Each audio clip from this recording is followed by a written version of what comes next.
Hello and welcome to the channel. So we've got a Wem Custom 15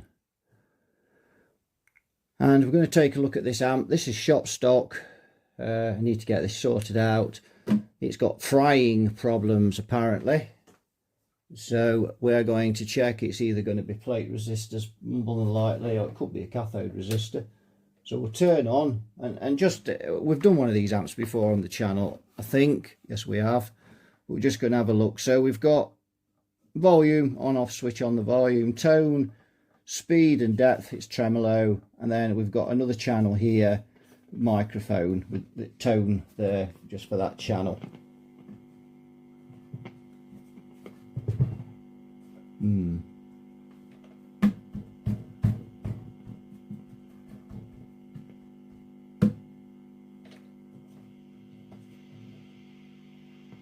And you can just hear a little bit of something there.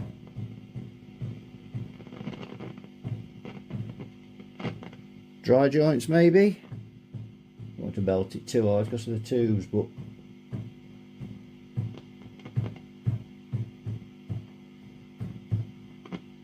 yes,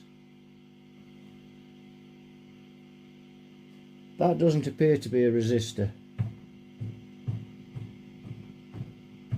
Tube maybe.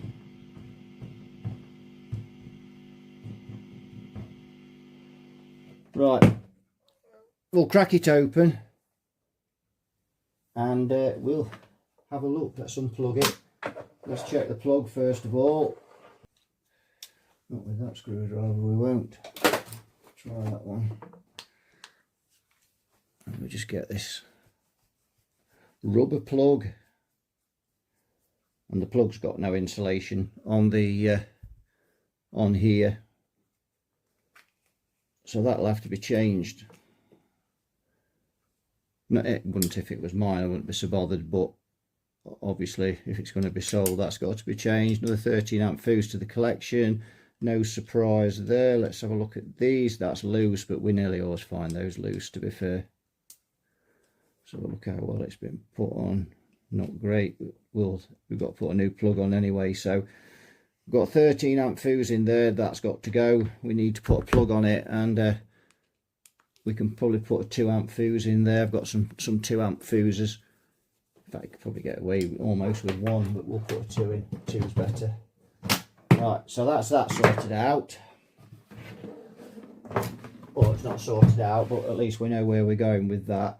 So now we need to get this back panel off. And we're on the night shift again, 10 to 11 at night. And by the time you see this video, the video for the Masco MA17N will be out. And boy, has that been a nightmare. So we're going to get these off, and then we'll come back when the back's on. Right, I've got the back off. We've got all our tubes there. By the look of it, that one certainly is. The others look like it at a glance. Let's come down with the camera. We can see that, well, I'll leave you to make your decisions on that one. So we've got caps here, and they've been grounded on the old cap. And then what they've done, they've cut the terminals off here on this, and just basically cut the terminals off and tack these capacitors on and use the ground on the capacitor there. So let me just make sure that's discharged before I start touching anything that could be live.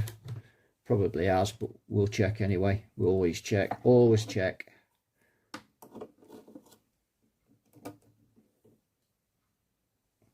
Yeah, there's nothing in those. Let me just check from, actually let's just check from this ground point to here.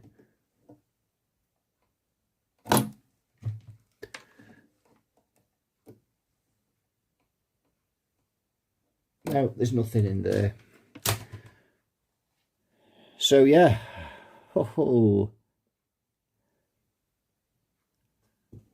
ground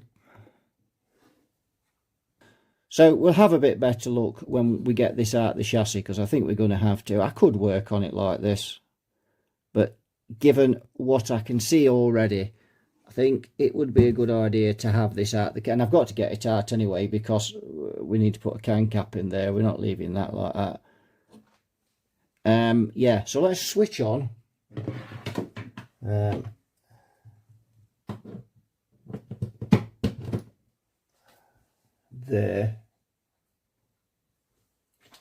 And I'm just going to put a couple of 100-watt bulbs in the current limiter, so I have got some protection, because if there's something that's not been secured very well in there, and that could highly be likely, or could be highly likely even, get that the right way around, something may flirt off and go to ground and cause a short. So the bulbs will save that. So let's go on again. EZ81 rectifier tube, so slow start for the plate voltage. Mullard tube there. That one may or may not be a Mullard tube.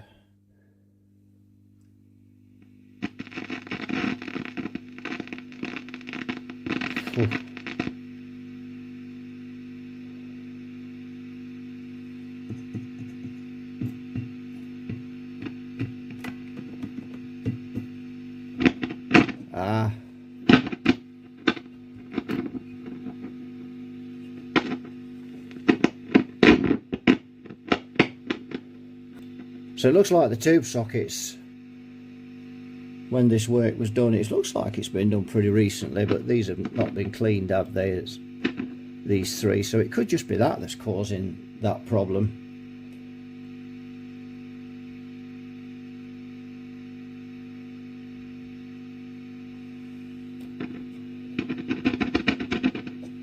Let's test that theory. So let's just go on to manual focus. There we go. And just a tap, that's right. I'll just clean these as well.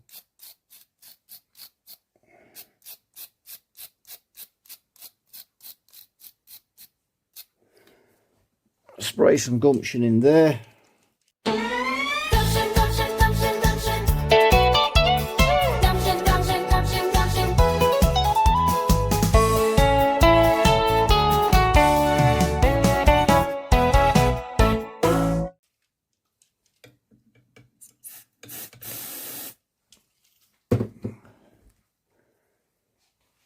Just to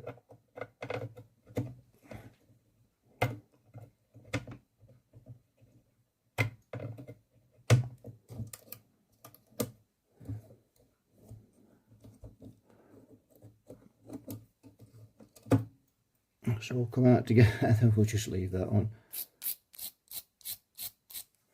Let's just check this. We'll check this tube if I can get it out of there. That's a Mullard. Let's just check it's the right one. Yeah, 12AX7 ECC83.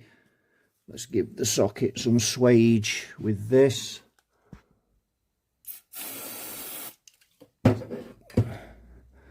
That's come off now, but we'll put that in the bottom because, as I said, I've got to get the chassis out anyway. Right, got those cleaned and back in. Let's turn on again. Put the plug back in.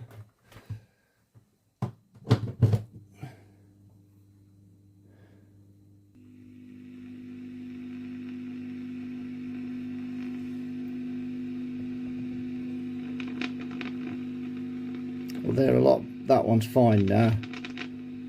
They're a lot better, but there's still something. So I think what I might do is change all the plate resistors, and I generally do that anyway on older amps. But yeah, there's something. It's drawing 260 milliamp on the bulbs. Take it off the bulbs for a minute. Now you can hear it more. 300 milliamps it's drawing. That's about right, I would have thought. maybe a little bit high, but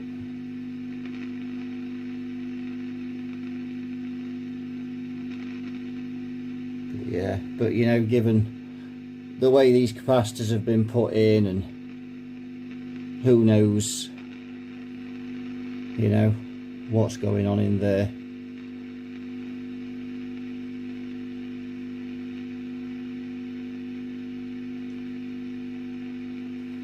That's the, which channel's that? Actually, well, this is the microphone, that's the guitar channel.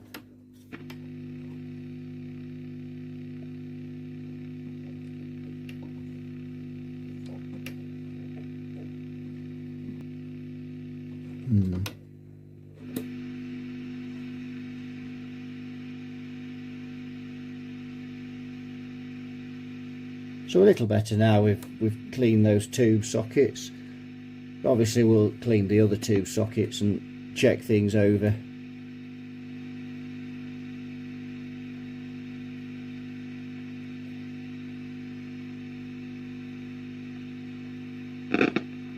That's the phone that's causing that. Right, we'll unplug again. Right, I've got this out on the bench, and you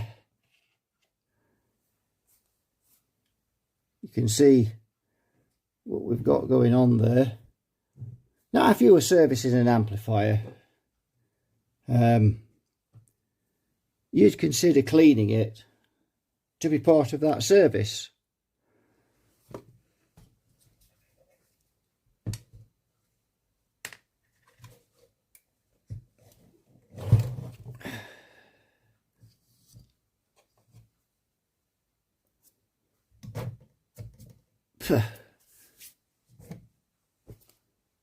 But obviously the last person who serviced this decided that that isn't a possible fire risk, and it doesn't need cleaning. It's certainly not patina, is it? Anyway, it's no good as moaning about it. We just need to get this thing fixed, because while we're doing moaning about it, we're not fixing it, are we? So let's just get straight into it and have a look what we've got to do. We need to clean all that off and get that right. We can't have all that on there. We've got these caps on here which need to go, and we need to put a can cap in there. So let's just have a look what we've got. So those should be 47 microfarad, and I'm just going to go on to manual focus again. The cap, let's just get this off and have a look. This is what we'll put in. We'll remove that old cap and we'll put this in. So this, just click on there, 50 plus 50 at 500 volts. The actually working volts as wherever, but it doesn't matter. So we'll get that in there, and we can get rid of these 247s that are on here. So if we look here, see that just hanging on by a thread. So we'll sort that out as well. That needs to be sorted. Let's just go back out now. That's that. So we've got 1, 2, 3, 4 radials there just flopping about. So we need to put those back to axials. Now, another thing that's been done to this amp is the voltage has been hardwired on there. Just click in. The voltage selector has been hardwired. 200, 220 and 250. Well, I presume it's been hardwired because the screw's missing. And yes, I think it has. Probably not a bad thing, because they are not the safest thing in the world. We need to check that they've connected it to the right one though, because if not, this amp will be running pretty hot. So we need to check that as well on there. The reason is I mean, if I'd opened this up, you know, it's got a frying fault. If I'd have opened this up and it had all been done perfect, then I'd just assume a really good tech's done it, and I wouldn't even bother to look at that.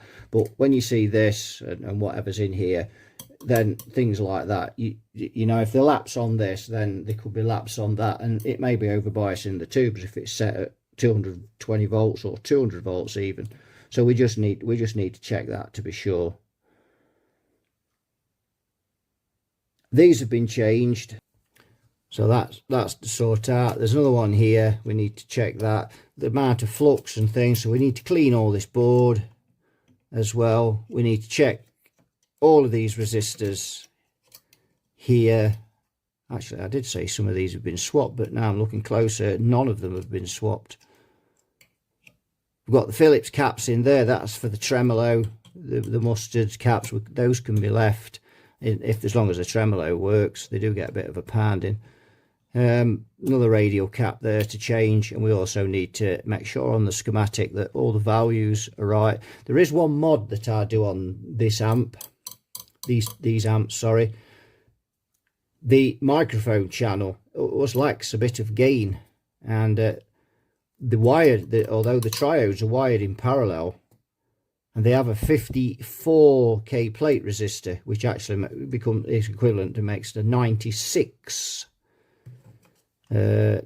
sorry, 54 and 54, yeah, 54 and 54 makes 98.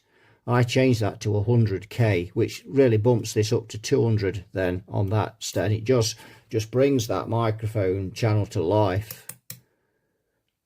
I did that on the last one and it worked really well. Yeah, they're wired together. In fact, someone pointed out that was wired in parallel. I actually missed that on the schematic because I'm a bit of a plank, but somebody pointed it out and explained it to me, what I'd done wrong there, and that's fair enough.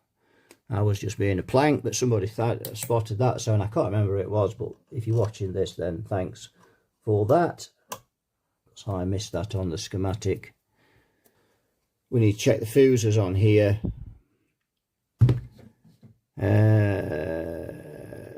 There's a Weimar cap there. I've changed these but left the Weimar in. I can understand you leaving these in, but they are a bit known for leaking. Not massively, no, but these very rarely leak.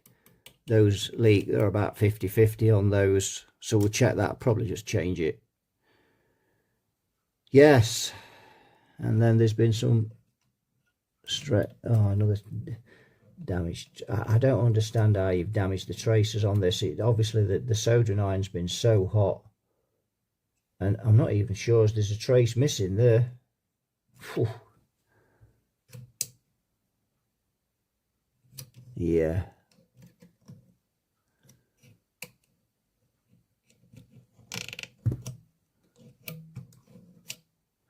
so yeah, quite a bit to do there. It's a bit of a mess.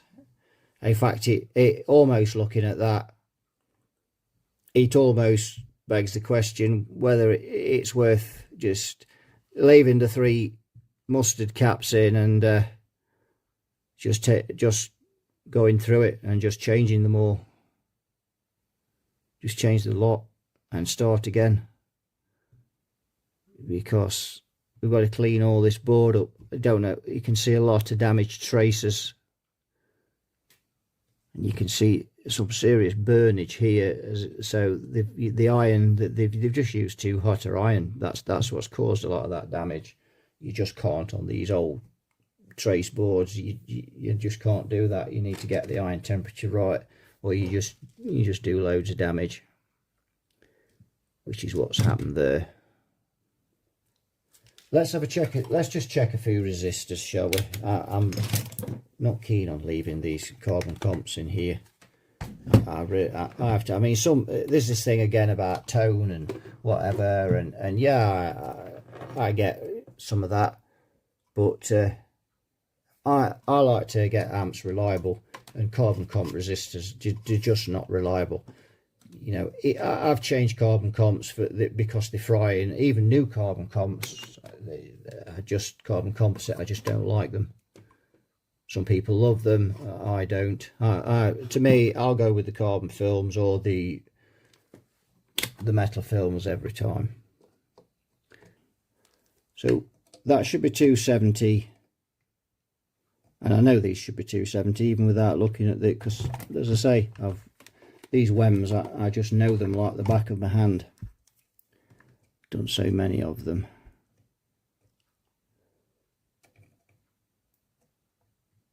What's going on there? Oh, I clicked hold on the meter. Duh. I am a plank. So 330, 340 should be 270. And that one is 335, nearly 336. No, it's coming down now, 335. So they're miles out. They are for cathode resistors.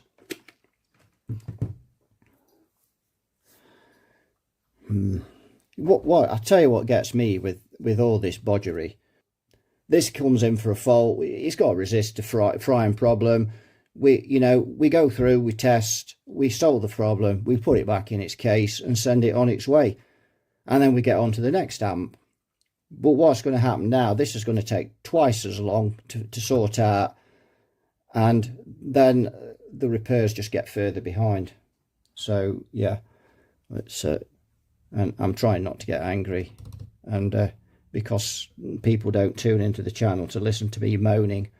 But and the other thing is that this is a really nice amp. I mean, these Custom 15s, it's 1965. You know, if I'd opened this up and it were a Bagheera or something, I think, well, you know, but it's been botched, but there you go. But this is a nice amp. It's a vintage amp. It's a collectible amp. These fetch good money, not in this state, obviously. These fetch good money, and it's just a crying shame that all that damage has been done there, irrespective to, you know, to seeing the bodgery. It's the damage to the traces, and it's just not what you want to see in a vintage amp. I'm sure, you know, any of you collectors out there, you're probably looking at this aghast, you know, and thinking, why, just why? And that's been done recently. You know, you can't say, oh yeah, but 30 years ago, 40 years ago, they weren't worth much money. These aren't 30 years old, and that certainly they're recent, very recent. I would say, even looking at the solder, it's very shiny. There's no patina on it, so I would say within the last year that's been done. But anyway, where shall we start then? I think we'll start with this power supply. We'll get this cap out. What time is it now? 20 to 12 at night. We'll just we'll get this mess out here and sort this lot out. Let's just check this drop-in resistor from plate to from center tap to screen. Let's just get the meter up again, shall we? And let's just have a look what we've got. He's on the money. Look at that. My word. Yeah, you can't get closer than that. That's right on the money. Shall we change him for a metal oxide? Probably. While we might as well while we've got that in here. Or shall we just leave it for? It's perfectly all right.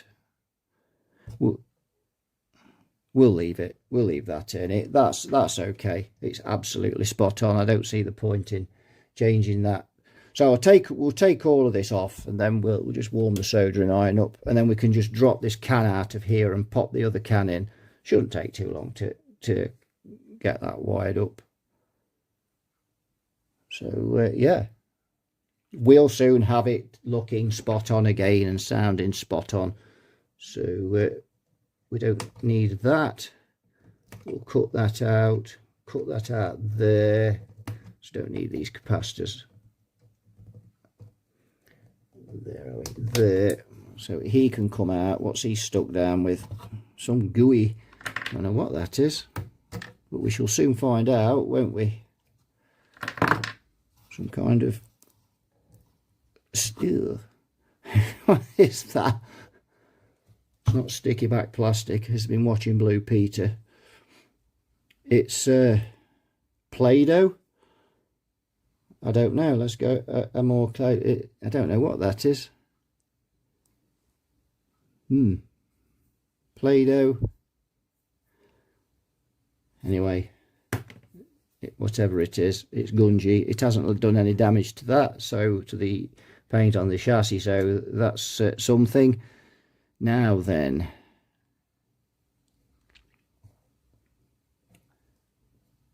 what we got here, what's this wire? That's the center tap. You can just, probably can't see it in there, but 2 wires here. That's center tap. That's the feed from the rectifier tube. So that, oh, of course, that's the screen. It's getting late at night there. I can see the resistor connected to it. What a bird brain I am. Let's have a look at the state of that on there.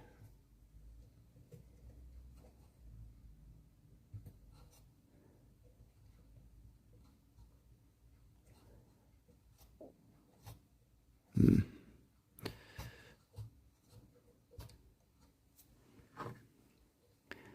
cut that there,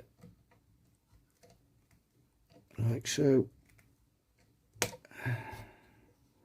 Cut that off there.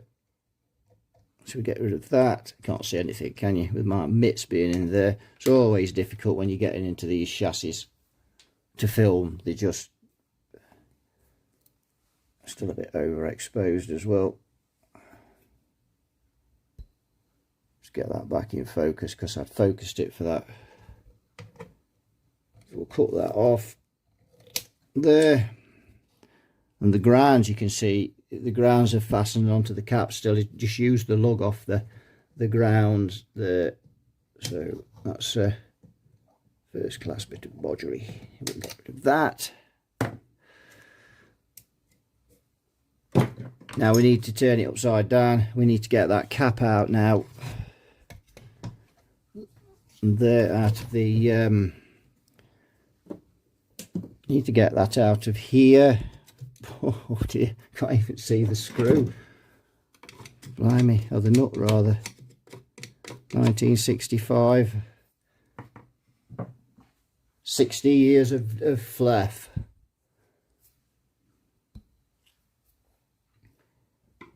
Right, we need to find a socket for that. Let's have a look what we've got.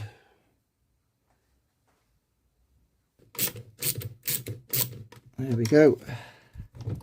Shall we test this for a bit of fun as well, just to see if it's got any life in it? Oh, wrong screwdriver. Just work that loose. Like that, just to get that out. That's still not enough. It's not enough.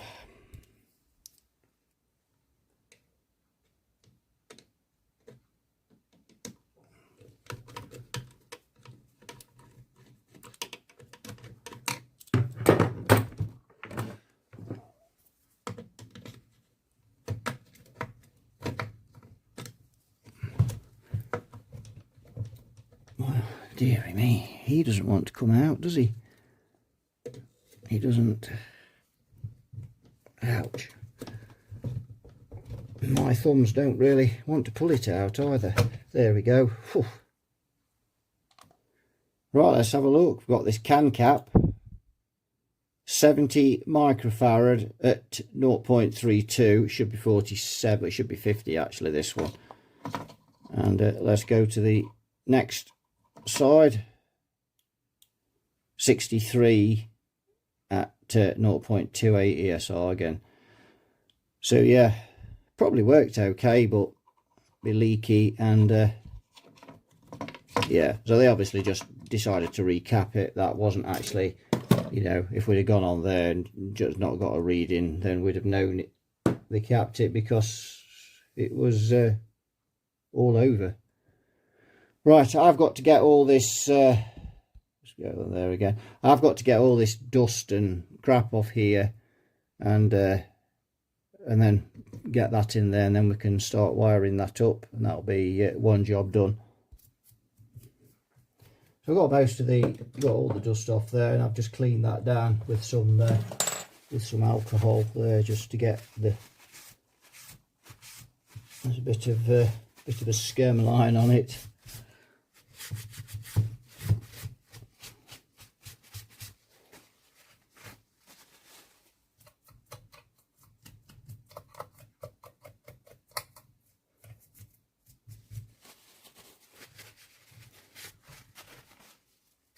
We'll check these, just lift that up a bit there. We'll check these resistors and capacitors here, 4.7k, and I think they are, they're 2,200 picofarads, so 2.2 nanofarad, 0.0022. So we'll check those as well on there. Right, we need to get something to clean this off here. I think this camera's trying to tell me something, that it's coming up to midnight and it wants to retire for the evening. Keeps going off. So yes, we've got that spot on, look there, like that. That's you don't often do that, it's quite lucky. So I think we might have to replace this ground wire, though it's not long enough, and this coming out of here, so there's a bit of mess on there. We need to sort all of that out. I think we need to sort all those grounds out. That's very messy, but we can sort that. Have I got a couple of 270 ohm resistors? I'm not sure, you know. But even if I put 300 ohms in this, it's still lower than the 340 that it's already at. So we need to get those sorted, but that's no big deal. So yes, where's that solid enough? And so is that. Where's our resistor? That needs to go there.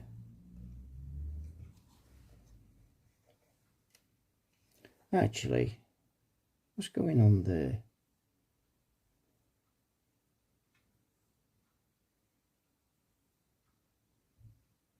That resistor should be across the cap. Just realised that shouldn't be soldered onto there. That should go straight down to the first node from the rectifier tube. We'll have to get a schematic up for this, and that should go across there and then to the screen. But that's connected straight onto the rectifier tube. Not sure what's going on there, but never mind. Right, it's midnight now, and I am going to knock off for the night. There's night shift and there's night shift, and after 12 o'clock, I have worked past that before, but on this occasion I'm not going to. I am going to go and download a schematic for this and just check a few things out. But we've got that in, so we can. I think I'll just nip that up before we knock off. And that'll be another job done. I've got that in there. At 8, we've done some work. So we've got the can cap on there, and we've got that all wired up.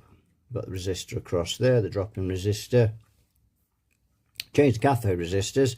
Did have some 270 ohms. Got axial 47 microfarad at 50 volts. That's the bypass cap for that tube, for one tube. Grid leak resistor, changed that, and I've put the capacitor back in, changed the other cathode resistor and the other bypass cap, and I've made these tracers up. You can see in here, and you can't see in there very well, and you know, I'm struggling to actually see in there and work. It's with this lip over this canopy, almost over this. Let's get this. You can see now, so you can see what I've done is I've used some 20 gauge wire, and I've soldered it along the trace to get the strength, and then I've gone into the hole with the 20 gauge, and it just fits in really tightly. Put that in there, soldered it along, and then what I've done is I've drilled a hole right at the side of this, hooked the wire into the hole, flattened it down, onto the side of this and soldered it on, and that's how I've got that, and that is solid. Now this trace here was completely ripped away, so I've gone along part of the good trace, same thing again, we're in the hole, gone through the trace, soldered it all the way along, then drilled a hole right at the front of this, stuck the capacitor in, and remember, he was floating around. Look at him now. So he's solid, and it's not ever so pretty. I am not skilled at repairing these boards. Some of you guys out there, you can make these boards up, is incredible work. I can't do that. I don't have those skills. So I'm just making this solid and safe and reliable. That's what I'm aiming for. Got a little bit of insulation over there because that could be pushed down onto this trace, and these resistors, if you're working on these amps, move the resistor forward so this can't get onto there. If you have your resistor finishing there, you'll have a load of lead that can be pushed down, so that can't be pushed down onto there. Now that's how I've done that. So the next job is this mess here, and you can see that this is a mess. And this here, look, can you see that moving? Let's just try and zoom in a little, and we'll go round there. Now that's what you call a mess, a real mess. And if we see now, this is moving, look, you see that? So all this mess has got to be sorted out here. And you can see I've cleaned this board, this part of the board, cleaned all the flux off it. There is some, the staining you can see is just the alcohol drying, but that looks a lot better. But that, I'm afraid, does not. So that's the next job. Remove this capacitor. We've got an axial. The axial went there originally. So we'll remove that 22 and this bypass cap, clean that mess up, and then we'll see where we are from there. So you can see what we've got going on there. I've got a schematic. So we're going to have a look on this schematic and see where we are with this. So 1.5k resistor there, going along here, and there's the 50 microfarad cap. There's the screen resistor, 100 ohms. Now that really ought to be more than that, but I just don't want to disturb these traces, because there's one here and the other one is here, you can see, and I just don't want to put the iron on them. I'll just leave them. Normally I'd up those 470 maybe, but they'll be fine on this. So there's our 1.5k drop-in resistor there, you can see, and that's coming from node 1, node 2 screen. This orange wire, it's connected here, you can just about see that, is connected here. Not a great pointer, is it? And that goes along this trace here to this point here, you can see. And then that 10k resistor, which I have in my hand, will go up and feed here, where I've cleaned up the blatant display of bodgery and remove that cap that was there. So that goes there, and then of course there was a trace going up here which we've got to make, and that went up to there. The capacitor went here, which was originally 15 microfarad, but we've pushing that up to 33. There's the ground for it. That's where the capacitor went. That's where the 10k resistor goes, and then this part here feeds this plate resistor, which you can see here going to the anode, or the plate, whichever you want to call it. And then that feed goes up here as well, from there, from the other side of the plate resistor to the coupling cap that blocks out the DC, goes to here, and then into this 10k resistor, which is the grid stopper for the output tube. So if we go back on here, there's the 50 microfarad that we're upgrading to 33, or I think it's 33, the one we've got. And you can see the 10k there coming in. You can see these plate resistors being fed, well, this plate resistor here being fed, and this one, and so on. So yes, so that's what we've got to do. So the resistor will go up to there. We're going to have a piece of wire from there to there, and then we're going to drill a hole right at the side of it to get the other end of this resistor in, because one end's going in there. And then we're going to drill a small hole at the side, right at the side of that one, bring the wire up to there, up to this point, and then we'll drill a small hole just at the side of that wire, because it'll be pushed down the hole where the cap originally went. So we'll drill another one really close to the wire, bring the cap in, just solder it to that, like we've done with these. Same with the 10k, and then that will be connected to there, and the plate resistor will be good to go. So you can see the difference in the two halves. And a lot of this is factory, you know, this flux as well. That's not just from the previous guy that worked on this. These are all factory. So, and factory again.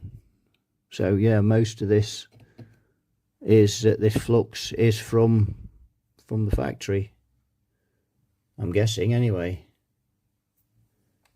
So as Howard used to say to Marina, I think we've cracked it. Got everything in it, or I think we've got everything in it. So let's just have a bit of a look then at where we are. And I've got you can see I've got a light over it to try and get inside this chassis. So I'm holding that.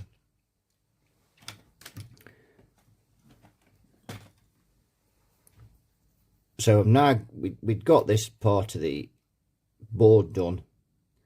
We've got this 10k 3-watt resistor in. We've got the plate resistors gradually being changed through there, so I've done those. Not changed all the carbon comps because these tracers are really flimsy. You've got to be very careful.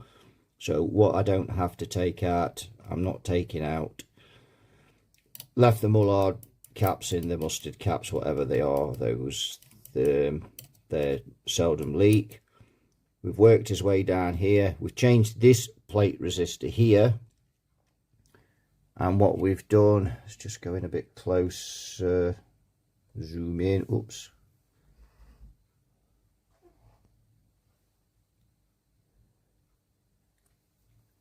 And what we've done with the, let me just put it on manual focus as well. There we go. And what we've done, I've raised these off the board because I don't like the idea of them lying on this ground trace here, because these are plate resistors. They've got quite, you know, they've got high voltage on them. Change that plate resistor. Same with this one. You can see I've raised it up off the board, so again it can't get onto that ground. New bypass cap here, 220 nanofarad 0.22, replaced that old Weimar, replace that. Couple more plate resistors. Again, we've left the mustard caps in, left these resistors in, and changed that coupling cap there. That appears to be all of it. Let's just go back. And it looks much better now. That just looks a lot better, and everything is in nice and solid. And so yeah, we're all good to go with that. Now we're also going to put a speaker socket in this amp, so it could be run on another cabinet. And I'm just going to utilize one of these off the channel because nobody ever uses both of these, and I think they're just parallel together anyway. So we're just going to lose a socket on there and just use it as a speaker connection. But we'll get onto that in a while. what I want to get onto now is if we come over here.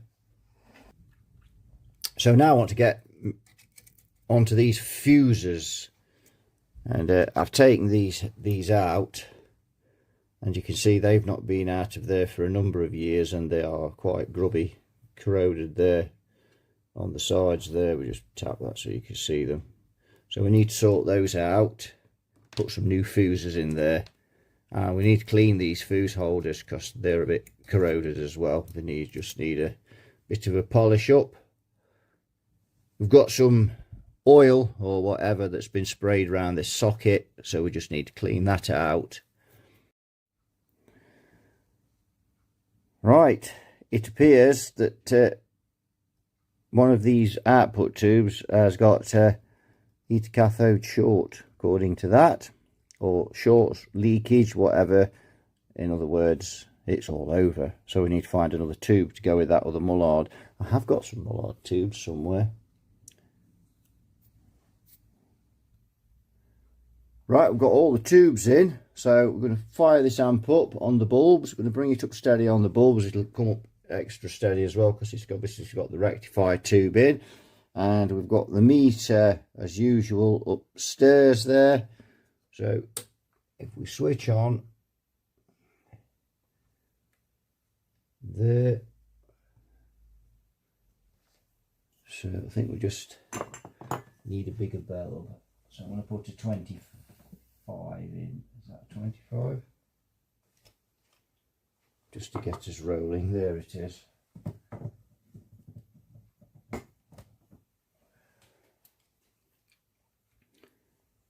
So we've got 40 volts going into the amp now, so we're just going to let that build up, and it's building up as the bulb dims off.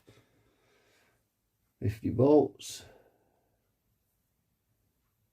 It's looking good. Voltage is creeping up now, so that's the wall voltage I'm talking about. And if I just swing this round a shade, you might just be able to see that in the corner there. So up to 70 volts now. And we're just beginning to see a smidging on the HT voltage there. So that is the EZ81 beginning to conduct.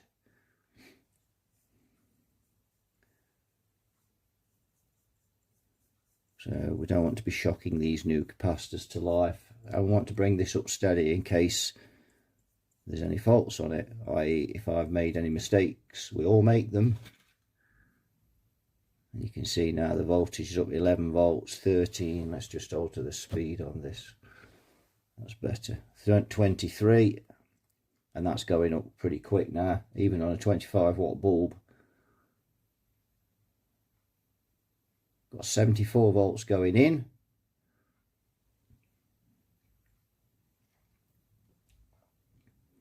Tubes, the output tubes and preamp tubes are not conducting yet, but it won't be long. So 74 volts is the max we get out of a 25 watt bulb, and that's going up now. You can see it's up to nearly 100 volts.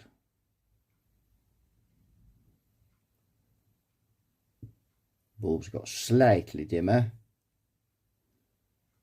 That's up to 100 volts.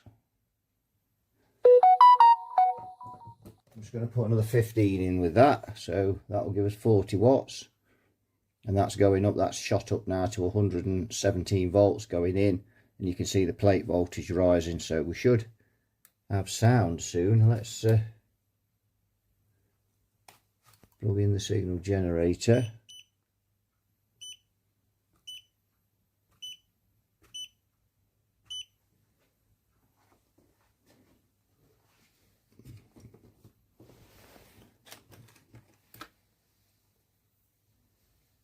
See if we've got anything.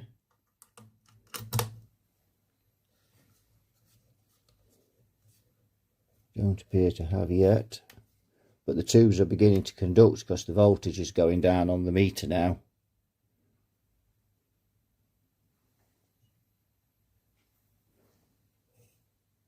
They're just very slightly warm.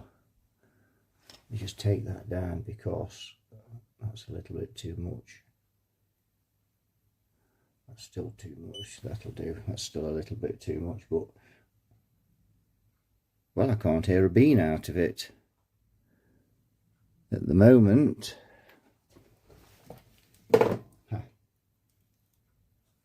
Not a bean. Well, I can, just a little bit. Speaker's a bit of a distance away from the camera, but yeah, just a little bit I can hear. So we'll go up a bit more on the bulbs now. We'll remove the 25, we'll put a 60 in with a 15, 75 watts of current limiting, and now you can see it swaging, and you can probably just hear the amp beginning to swage. It's not very loud though.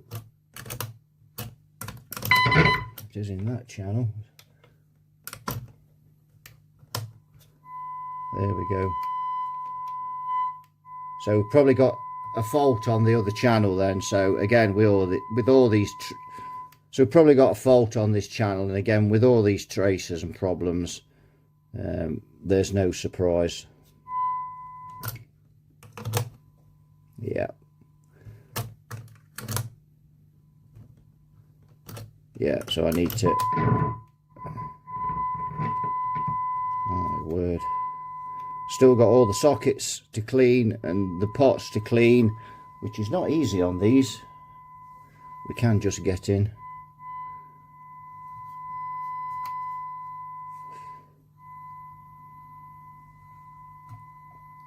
So we just need to do a bit of tracing to find out what's still wrong with that channel, what I've obviously not connected something properly, or maybe a tracer's cracked somewhere.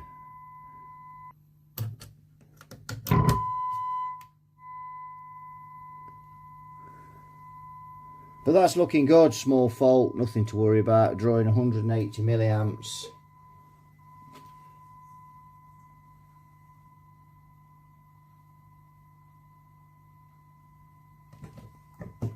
We'll go up to 160 watts on the bulbs, they're quite dim now, and voltage is going up nicely.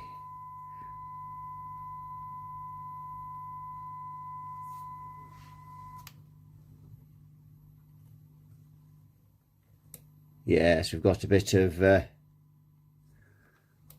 hum on that one, so that looks like, yeah, signal fault somewhere. Now while we've got the bulbs on, I'm going to test down the line to make sure we're conducting properly. We'll just test across these cathode resistors. 8.63, 8.87. So I like to test with the current limiter on for any people who are recent watchers of the channel, because I'm not looking for exact voltages, I'm looking for voltage drop. So an example of that would be if I test this side of this plate resistor, and if we see if we can bring this into shot. Let's come down now, because I'm talking away and not even looking at the amp, because I'm a plank. That's something else if you're a recent watcher of the channel. I'm a plank at times. So for instance, back again, if we measure this side of the plate resistor, that's 231 volts. Now if I turn the current limiter off, you can see that voltage has gone up.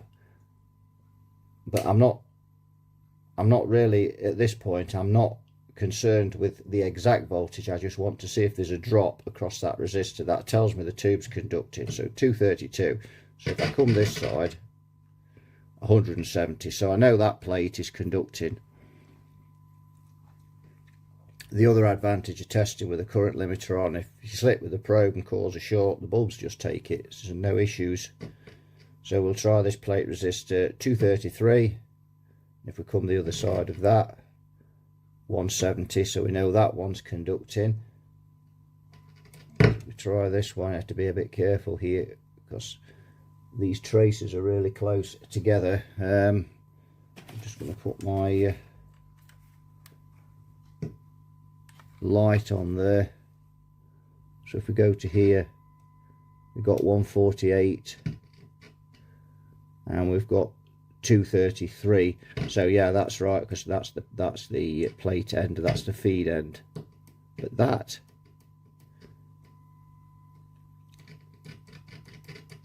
yeah, and another plate resistor here,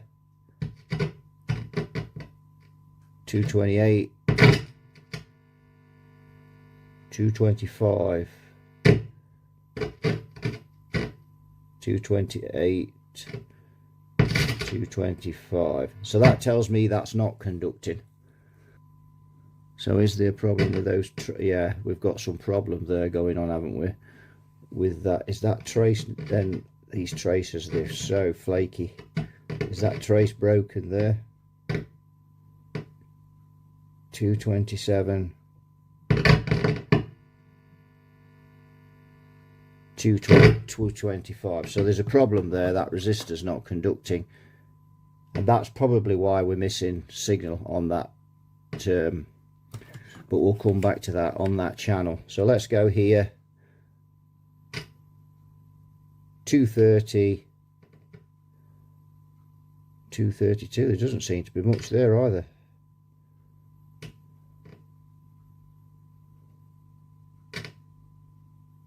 $230, 228. So there's a bit of an issue down that end somewhere. See what's on this drop-in resistor. 269, 232. That's okay. So a little bit of a problem down there, but we can get onto that later. We know where that is now. You know, it's we just need to, it seems, why are we not conducting? So maybe a wire's come off somewhere. That, oh, and a wire has come off. I've just spotted it there. That wire's come off. So in fact that should be soldered into there. That's what I mean about look how flimsy these wires are. So we'll solder that up, and then we'll come back again and have another look and see if that channel's fired up. Right, we soldered that back on. It's actually a cathode that's come off, not the plate. But again, if the cathode comes off, forgot to mention that, if the cathode also gets disconnected, the tube won't draw any current. And that trace there, I had to glue that one down because it's isolated on its own, and I've got such as some of these where I've repaired them, or I've gone to another point. So for instance, this one here was originally in that hole there. There was another trace coming through. But there's little point repairing that when you can just drill another hole in there further down the line, because that's connected to there. So we drilled a hole in, got a 1mm drill bit, but such as this, there's nowhere else to connect this, so I had to glue that down. And it was floating around, and obviously that wire's decided to come off. It's just given up the ghost. But hopefully now that channel will work. But yes, the cathode disconnected there. So we'll go again. So now let's have a look there. So we'll take that plate resistor there, 165, 225. Try the other. 225, 143. Try this one. 150, 225, 150, 131. Try that one again. 150. Yeah, it's conducting. So you can see now those are all conducting. So let's just see if it's conducting any signal into our channel, shall we? And there we go, look. So there we go, just a little bit of simple fault finding there. And as I said in the last video, a guy left me a comment saying, do I ever use an oscilloscope for signal tracing? And I said, yes, I do sometimes. But of course, often you can just find it by testing the voltages there. It's just a simple process. So what's the first thing to go for? If you've got no signal, on the preamp, the first thing to go for is voltage drop across the plate resistors. If you've got no voltage drop, then you want to be looking towards the tube bases to see if something's disconnected, or there's a resistor blown as well. Say the cathode resistor's blown. In this case, we've put new resistors in, so yeah, another. And again, I just give people advice, you know, when some of you guys have your own way of doing things, and that's fine. But you know, if you're just learning, get a current limiter, and I always test on a current limiter, unless I'm looking for exact voltages. So for instance, if we were biasing this amp, there's no point doing it on the current limiter, because as soon as you switch it off, the bias is going to be over what you've measured. But if you're just looking for voltage drop and sorting faults out, then I always have that on. It's good protection. It doesn't matter how long you've been doing this or how skilled you are.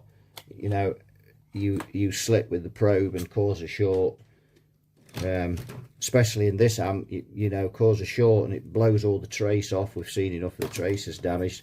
You've left yourself a world of work there. But if you've got the current limiter on, the bulbs just soak it up. Right, now if we look here,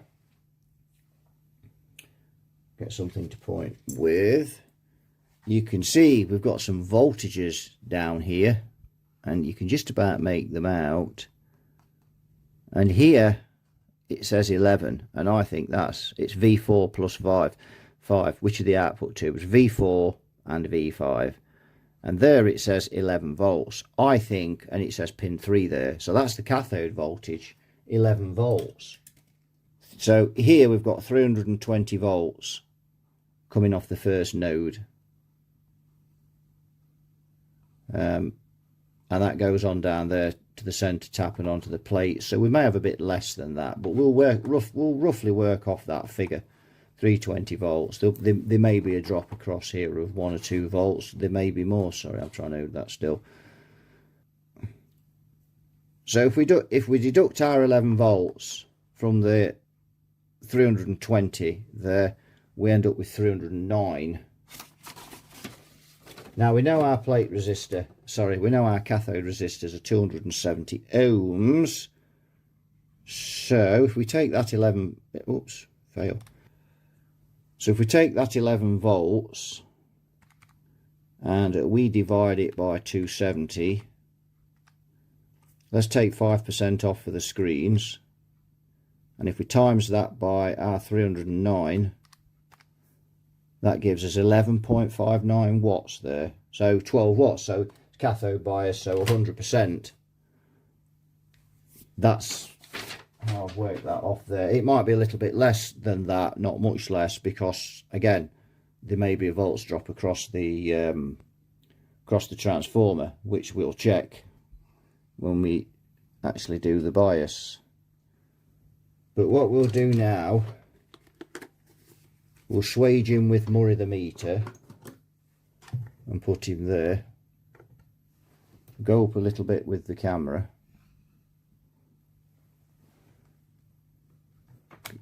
And the current limiter's on at the minute. So we're going to test across there, see what we've got. And we have 8.65. Let's flick off the current limiter. Now this amp's drawing 320 milliamps. Let's go in there. 11.13.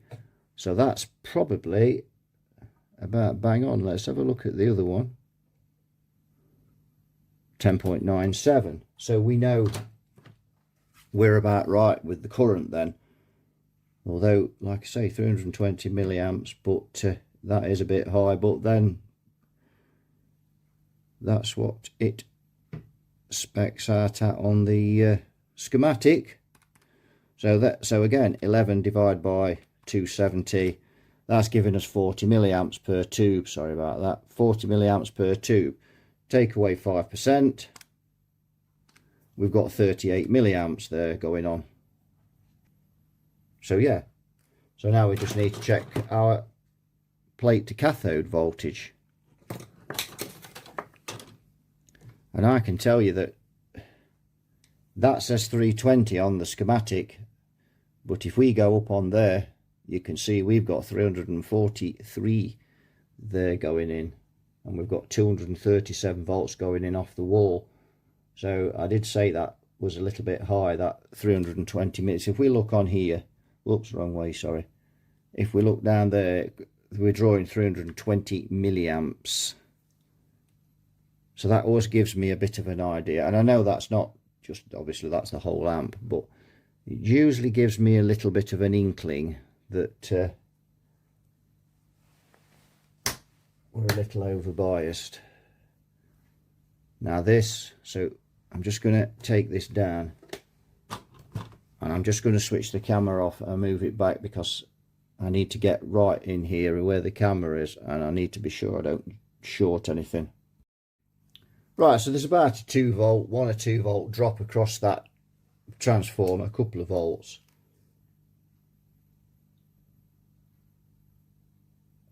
We are looking at 331 for the plate voltage, so that's a little over. So we've got the correct voltage on the cathode resistors, 11 volts. We've got 12.8, so we are a little over with those, and that's what I said looking at that meter on the wall. So 12.8, so we're a tiny bit over there. Well, we're a bit over, a bit more than a tiny bit.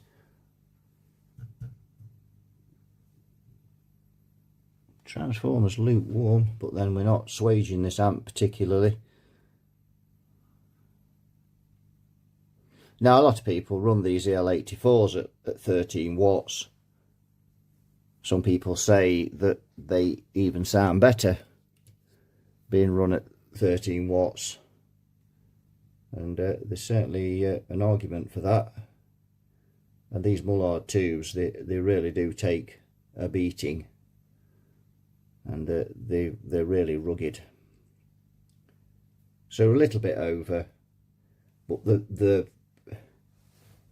another 3 volts on this wall voltage, and that'll take us up to about 240, and I see as much as 242. So another 5 volts on there is going to push them into the over 13 watts. Now there is one thing to just check though, with that bias being a little high in that plate voltage. It could be that when someone's took that fitting out of there to alter the plate, alter the output, the voltage on the wall, it could be that they've wired it to the 225 instead of the 250. So we might have to investigate that. Right, so just a little bit of testing here.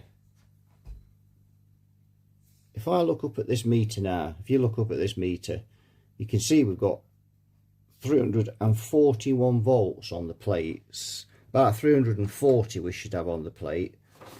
And at that test point on the schematic, we've got 320 there. That's testing on the first node, which is where we've got our meter attached.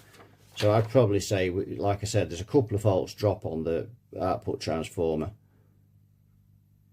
But we'll work off that figure of 320. Now, if you look down here, we just move across.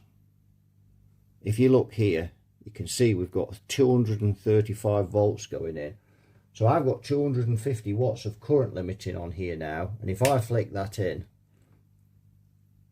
you can see that's beginning to fall. And we're at about 227 there. And if you look at the voltage on there now, it's 328. Take another 3 volts or so off of that, and that's probably down to 325.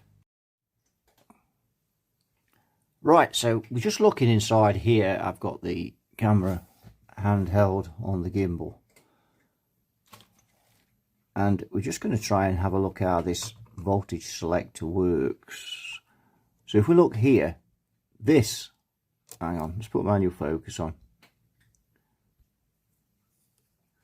So if we look here, we've got this wire here, and that's going to this pilot light here.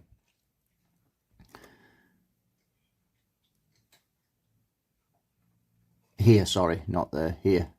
And that's connected onto that red wire there. And that red wire connects up to here, to this blue wire.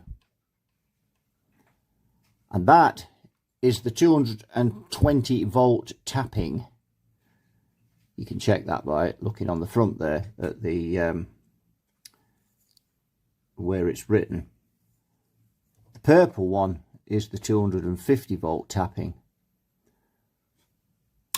The thing has either been lost or removed on there, the screw that goes in the top, and they've added this wire instead. So why would you solder it onto 220 volts when it's 240 volts in this country? Even if it was 230, I could understand it, because the rules, and some people still think that 230 is the way to go, but 220, no. So that's been soldered onto there.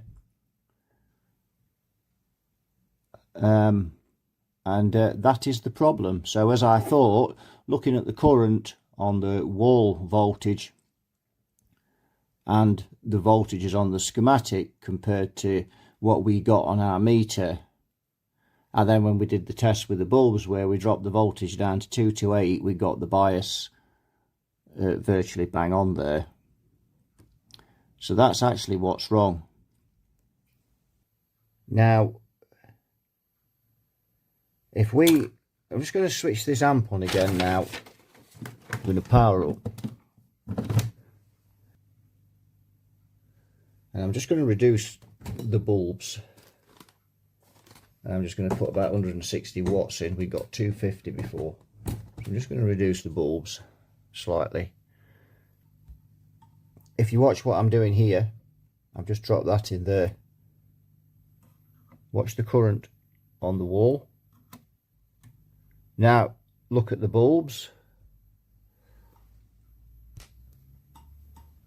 Watch the bulbs. That is a dead short. So what's the problem with that? Well, a child could come up and just poke something in there, metal, and well, I don't have to tell you what the results of that would be, because obviously there'd be no current limiter on there.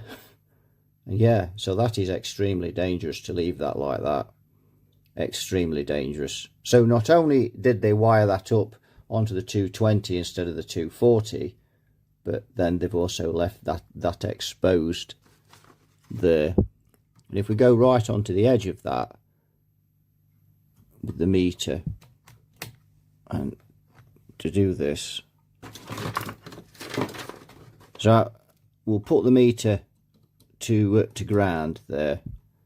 So if I measure there, you can see the continuity there. So if I put the meter on that there, that is ground. And so what happens when somebody pokes something in there, those are live, and you can see that sparking, those are live, but it's got this ground, this connected to ground here, I guess, through those rivets. So yeah, that's extremely dangerous. So we need to seal that so it doesn't, or hardwire it and disconnect it. Right, we're back up and running again. So all of this has been disconnected now, and I've got a couple of wires just to heat shrink that I've cut back, but they still need some heat shrink on them. But I've got it up and running. So connected the pilot light back up, and that is running again. And the purple wire now we've connected onto the switch, so we're all good. Now if we look up at our meter, 278 volts, but we're on the current limiter, and look at that. What did it say on the schematic? 320. That's good enough for me. So that is absolutely bang on now. So another thing to watch for there, that if the voltages don't tally up on the schematic with the amp, then if they, you know, that was 30 volts out, 300, what was it, sorry, yeah, if it was 348, it is now 320. So that was, yeah, nearly 30 volts. That's what kind of told me that something was wrong there. Now, if we also look on the wall, now you can see now we're only drawing 270 milliamps. So again, another pointer that something is not quite right. You get a feel for these amps. They normally sit anywhere between 250 and 270 on the current there, and 320 was thinking that's a bit high. So yeah, a couple of things there that gave that away, and yeah, that's looking spot on now. So we've got that sorted. We're at a respectable 10.8 there. So that's those tubes are going to last longer. The filaments are slightly lower voltage now. That's bang on. So 11 watts basically, and that's good enough. Good enough for this amp. So that's that sorted out now. So all the parts are clean now. Sockets have been cleaned. So the amp's all finished now. We've got it biased really well, and we've cut 50 milliamps of current draw off that transformer as well, which is massive. So all looking good. I've tested the tremolo and that works okay. Right, I've got this on the scope, and I've got this amp cranked absolutely flat out, and I'm testing this 1.5k resistor on here, this drop-in resistor. And if we look up there, we've got 43 volts across that when it's cranked. If I turn the volume down, you can see it goes down to 19 volts. So you have to test these with the amp cranked up. So we've got 40, call that 44 volts. And we times it by 44 again, and that gives us 1936, and we divide that by 1500 because that's the value of the resistor, 1500 ohms, and that comes out at 1.3 watts, and it's a 3-watt resistor. And if we just pop that on there, and these are good quality resistors, and we can see that's, I've just checked that with the gun, that's not getting hot. So yeah, that's all good. All good. There we go. That's it. All finished. Needs a new plug on it, but I think Lee can do that at the shop. And yeah, that's looking all good. Check these rubber grommets that these tubes were mounted on, and they'd actually not perished. They're actually in really good condition. So I don't know if someone swapped those at some time. I don't know. But yes, we're all good to go. So what's left to do now, we've got to get it into the cabinet, and we then have to make a lead up for that small speaker. But we're not, I'm going to demo this amp, but I'm not going to demo it on that speaker because they're dreadful. So there's just no point. The idea we're putting this on is so it can be used on a decent speaker. So to listen to it on that one is a bit fruitless. Right, we've got this Wem ready for a demo. It's back in its case. I've not sorted the lead out of the speaker yet, but we'll just, as I say, there's no point trying it on that. It's not a nice speaker. So we're on the 4x12, and we're in the microphone channel, which is the one that I've doubled the plate resistor on to just get a bit more gain and life out of this amp.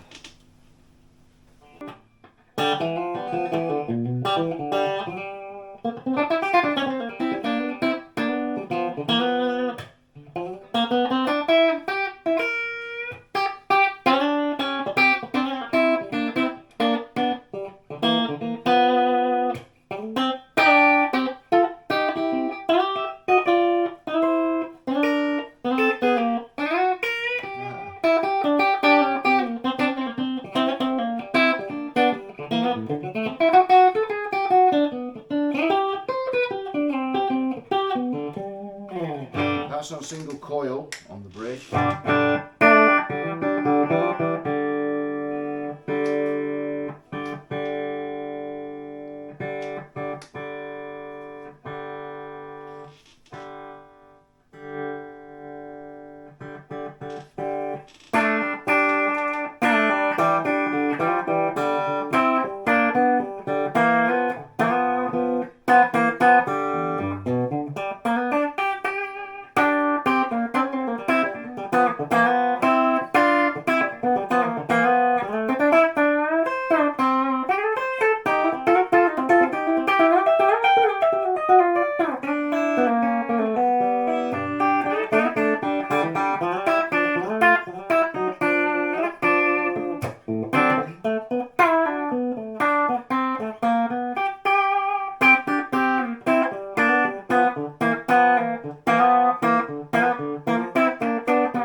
So neck pickup.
Let's try the other channel now. Wrong volume. There we go.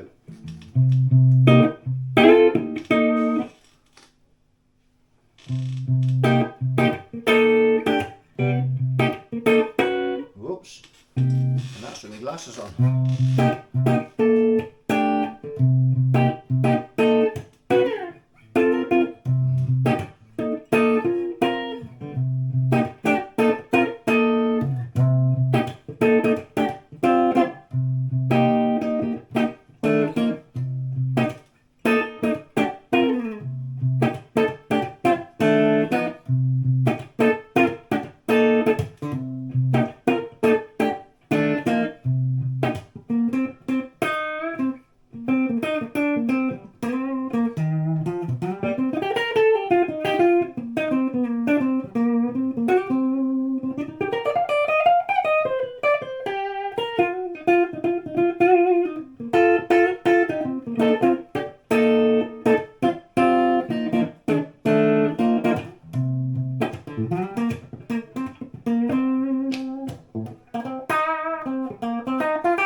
Not much difference in sound in the channels.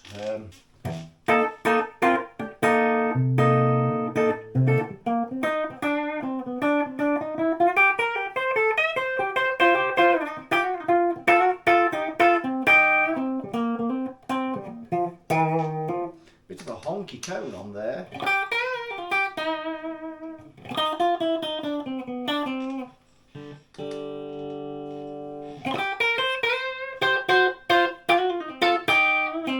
Not as full that channel, that, as I say, because I've modded the other one now, it's really brought that. So say when you put that on a single coil, not quite as full as the other channel.